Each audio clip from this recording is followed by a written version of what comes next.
Olá, webjuristas! Sejam bem-vindos a mais uma edição semanal do nosso Notícias Jurídicas. Hoje, nós vamos para o Rio de Janeiro, uma cidade de cartões postais conhecidos no mundo todo.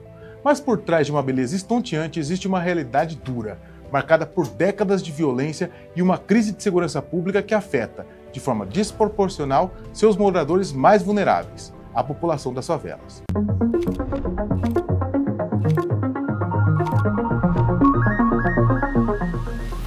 Em 2019, o Estado bateu um recorde trágico: 1.814 pessoas mortas em ações policiais, um número que vinha crescendo assustadoramente desde 2013. Esse período coincidiu com um discurso político que parecia aplaudir o confronto, que pregava endurecer o combate ao crime organizado nas comunidades. Teve até governador falando em mirar na cabecinha, vocês lembram? Tal discurso expressa, de alguma forma, a insatisfação com o domínio que a criminalidade apresenta em quase todas as comunidades do Rio de Janeiro. O tráfico domina 81% das comunidades, representada por organizações criminosas muito bem organizadas e muito bem armadas. Temos o Comando Vermelho, o Terceiro Comando, os Amigos dos Amigos e a milícia. A resposta dura contra a criminalidade parecia uma saída mais óbvia, mas ela causou uma série de baixas entre moradores. Muitos desses casos envolviam crianças que estavam em casa ou perto dela nos momentos de confronto. O exemplo do jovem João Pedro, de 14 anos, morto dentro de casa, e da Agatha Félix, uma menina de 8 anos, atingido dentro de uma Kombi. Essas situações mostram como a população que mora nessas zonas de confronto sofre diariamente com a criminalidade, mas também sofre nos momentos em que o Estado combate a criminalidade. Foi nesse cenário alarmante de confrontos quase diários, as comunidades tomadas pelo tráfico e a milícia, que se apresentou a arguição de descumprimento de preceito fundamental 635, que ficaria conhecida como a ADPF das favelas. Qual o tema da ADPF das favelas? A ADPF das favelas rapidamente se tornou uma causa abraçada por muitos. Defensoria Pública, ONGs, movimentos sociais, coletivo de favelas, uma rede considerável se uniu como amigo da corte, trazendo dados, testemunhas e a dura realidade vivida nas comunidades para dentro desse processo. O objetivo era claro: questionar a política de segurança pública do Rio de Janeiro, que, segundo eles, violava sistematicamente direitos básicos garantidos pela Constituição: o direito à vida, à dignidade, à segurança, à inviolabilidade do lar e à igualdade, especialmente para a população pobre que vive nas favelas. Muitos amigos da corte criticaram com veemência a polícia carioca e todas essas operações. Os pedidos eram concretos: que o Estado criasse um plano sério para reduzir a letalidade policial, que helicópteros não fossem mais usados como plataforma de tiro, mandatos deveriam ser cumpridos somente com obediência de ritos e formalidades, o que é muito difícil numa realidade de favelas, com residências identificadas de forma bastante precária. Também seria importante que cenas de crime fossem preservadas, as operações perto de escolas e hospitais fossem exceção absoluta e todos esses órgãos fossem informados com antecedência de todas essas operações. Também exigiam protocolos policiais públicos e de conhecimento geral. Exigiam também viaturas policiais com câmeras e que as investigações de morte fossem independentes e rápidas. Queriam impor diversos limites e controles para as ações policiais, o que geraria mais transparência e redução na letalidade, mas poderia significar uma perda grande na estratégia de coibir o crescimento da criminalidade e o tráfico de drogas nessas comunidades. A jornada no STF, da pandemia à decisão final. A tramitação da ADPF no Supremo foi longa e cheia de momentos cruciais. Um dos primeiros veio em junho de 2020, em plena pandemia de Covid-19. Com a população confinada em casa, as operações policiais se tornaram ainda mais perigosas. Atendendo a um pedido urgente, o ministro Edson Fachin deu uma liminar histórica. Suspendeu as operações policiais em favelas durante a epidemia, salvo em hipóteses absolutamente excepcionais, que deveriam ser justificadas e comunicadas ao Ministério Público. Essa decisão foi confirmada pelo plenário do STF e foi bastante criticada. Segundo alguns especialistas em segurança pública, tal medida engessou o combate à criminalidade, pois ao dar publicidade prévia às operações, permitiam a fuga ou até a preparação do terreno, tornando inviável a ação surpresa da polícia. Por outro lado, outros argumentavam que houve uma redução significativa da letalidade policial. Ao longo do processo, outras medidas relevantes foram tomadas. Vetaram o uso do helicóptero para atirar, o chamado caveirão. O tribunal ouviu especialistas e autoridades e ouviu também diversos moradores das comunidades em audiências públicas. Um ponto de virada fundamental aconteceu em 2022. O STF reconheceu formalmente que existia um quadro de graves violações de direitos e uma omissão estrutural do poder público em lidar com a letalidade policial no Rio. Ou seja, o Estado estava falhando gravemente em proteger seus cidadãos. Esse reconhecimento abriu um caminho para intervenções mais profundas. De fato, o problema da letalidade nas operações policiais em comunidades é gerado por um outro problema: a tomada da comunidade pela criminalidade e a omissão estrutural e histórica em garantir segurança pública nesses locais. A liminar foi elogiada por alguns, que afirmavam ser um imperativo dos direitos humanos cessar imediatamente essas operações, e criticada por outros, que destacavam que a liminar apenas ajudava traficantes. Já que agora eles poderiam ocupar com mais liberdade as comunidades, o julgamento final começou em fevereiro de 2025. Após discussões e busca por consenso, em abril, o STF deu sua decisão final. O tribunal homologou parcialmente o plano de redução de letalidade que o Estado do Rio tinha apresentado, mas considerou insuficiente e determinou uma série de medidas complementares. Essas medidas são muito importantes e abrangentes. O que o STF determinou? Quais são as principais medidas? Então, o que ficou decidido de mais importante nessa decisão final de 2005? Vamos resumir esses pontos-chave aqui. O plano de redução de letalidade.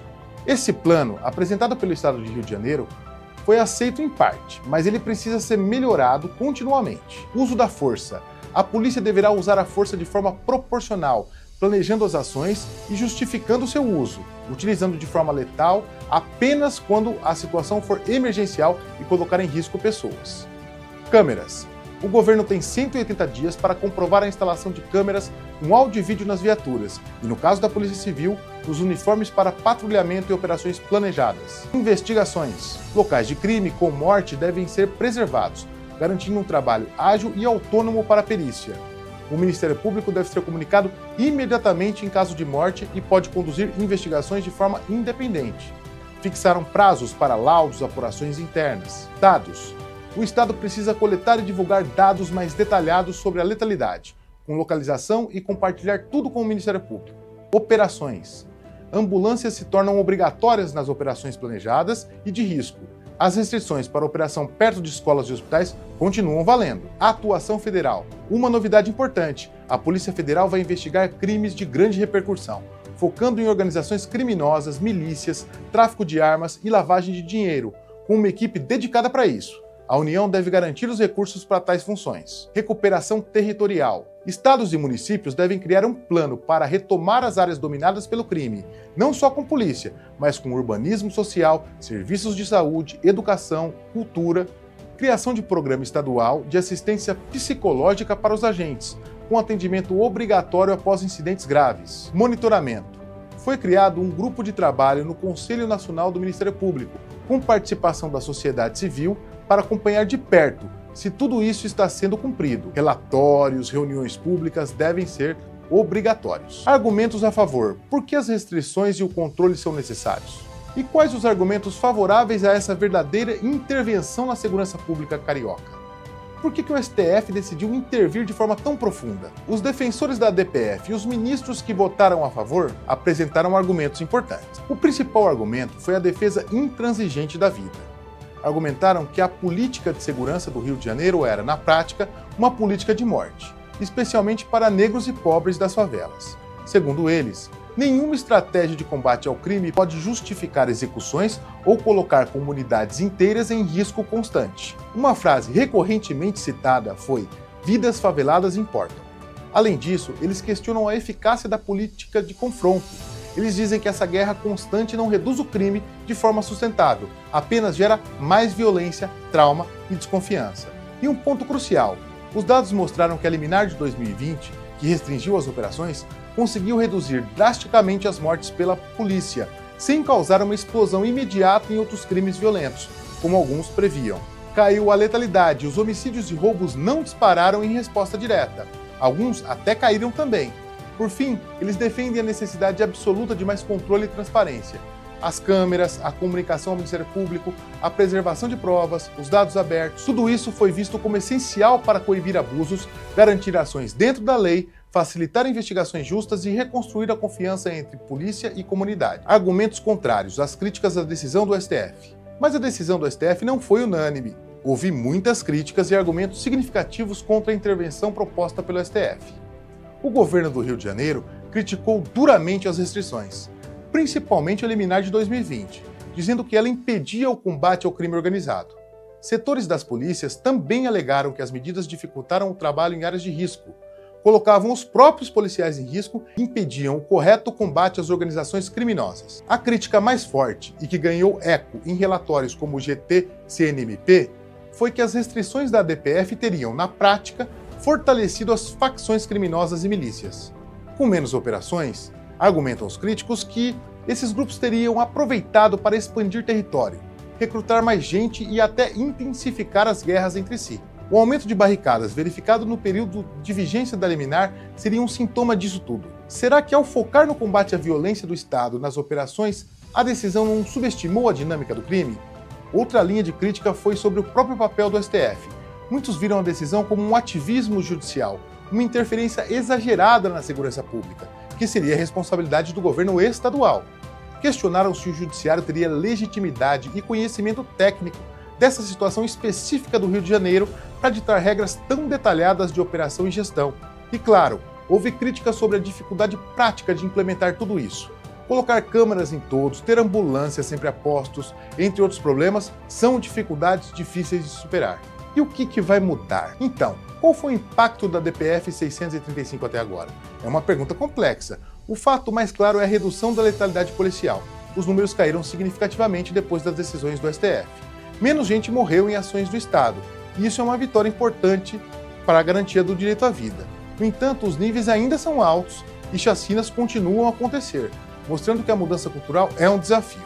Por outro lado, as próprias operações policiais ficaram reduzidas e vimos um aumento no número de barricadas. A sensação de segurança pode ter melhorado para quem temia violência policial, mas piorado para quem vive no meio da guerra entre criminosos. Não há uma resposta única se o Rio ficou mais seguro. Depende de onde você mora e qual a violência te ameaça mais. A decisão final de abril de 2025 colocou muitas tarefas importantes nas mãos do Estado do Rio, da União e até dos municípios. Implementar tudo isso, câmeras, planos, programas, investigações, não será fácil. Exige dinheiro, capacidade técnica, vontade política e, principalmente, quebrar resistência dentro das próprias instituições. O grupo de trabalho criado no CNMP será fundamental. Ele tem a missão de fiscalizar de perto se as promessas estão saindo do papel, com participação da sociedade civil e ouvindo diretamente as comunidades. Esse monitoramento rigoroso pode ser a chave para que a decisão do STF não vire letra morta, como tantas outras iniciativas do passado. A DPF 635 é, sem dúvida, importante. Ela traz a afirmação de que a vida nas favelas importa e que a segurança pública precisa respeitar direitos. Por outro lado, ela pode impactar significativamente na estratégia de combate às facções criminosas e ao crime organizado. De todo modo, ela permitirá uma maior fiscalização na atuação policial. Mas a decisão judicial sozinha não vai fazer milagre. A mudança real depende de um esforço contínuo do Estado, das instituições, do controle social e de todos nós. O que você pensa sobre isso tudo? Acredita que as medidas podem trazer paz para o Rio de Janeiro? Espero que você tenha gostado desse vídeo. Lembro que se trata de um resumo de um tema bastante complexo e que as sugestões de leitura e fontes constam na descrição do vídeo. Peço para você curtir, compartilhar e se inscrever aqui no nosso canal e dar uma força para que nós continuemos a produzir vídeos com esse conteúdo, com essa qualidade para você. E antes de ir lá para o Rio de Janeiro, não se esquece de deixar aqui nos comentários sua opinião sobre esse tema e a sua sugestão para os nossos novos vídeos. Te espero na semana que vem.